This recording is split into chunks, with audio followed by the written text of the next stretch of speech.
முன்ன பின்ன கண்ணாடி பாக்குற பழக்கம் இருக்கா? கலட்டு நாயை யார பாத்திரா பொறுக்கின்னு சொல்ற? சார், எனக்காக பேசினதுக்கு ரொம்ப தேங்க்ஸ். பட் என்ன அவங்க ஃபயர் பண்றத நான் விரும்பல சார். முடிஞ்சா ஃபிளைட் லேண்ட் ஆனதும் நானே ரிசைன் பண்ணிக்கிறேன் சார்.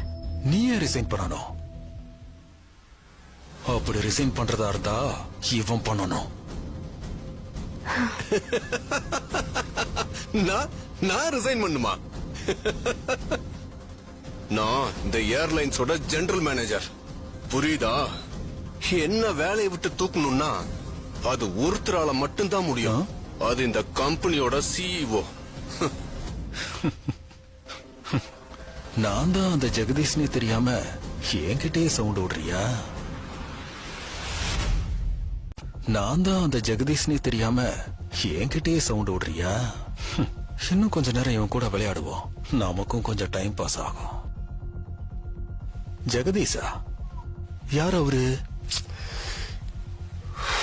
ஆக்சுவலி அவரு யாருன்னு உங்களுக்கு தெரியாதா சார்? எப்பவுமே எல்லாரும் அவங்கள பத்தி தான் பேசுவாங்க. அவர் ஒரு பெரிய பில்லியனர். ஏரோநாட்டிக்கல் மட்டும் இல்ல, அவரை தொடாத இண்டஸ்ட்ரியே கிடையாது. எல்லாத்துலயுமே சக்சஸ்ஃபுல் ஆனவரு. அவரு ரேஞ்ச்ல இருக்கிற சில பேரால மட்டும்தான் நேர்லயே பார்க்க முடியும் சார். ஓ, அவரா? Okay okay okay okay.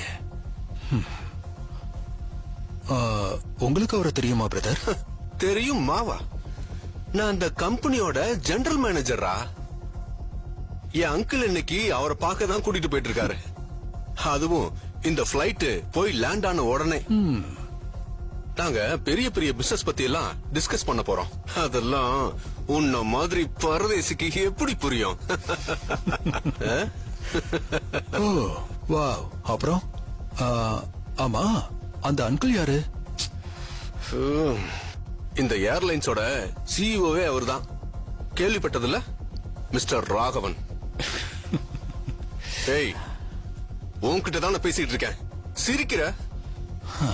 நீ சொல்றதெல்லாம் கேட்டா கொஞ்சம் ஃபன்னியா இருந்துச்சு, அதான். ஆக்சுவலி ஜெகதீஷோட ஷெட்யூல்ல அப்படி எந்த அப்பாயின்மெண்ட்டும் இருந்த மாதிரி தெரியல.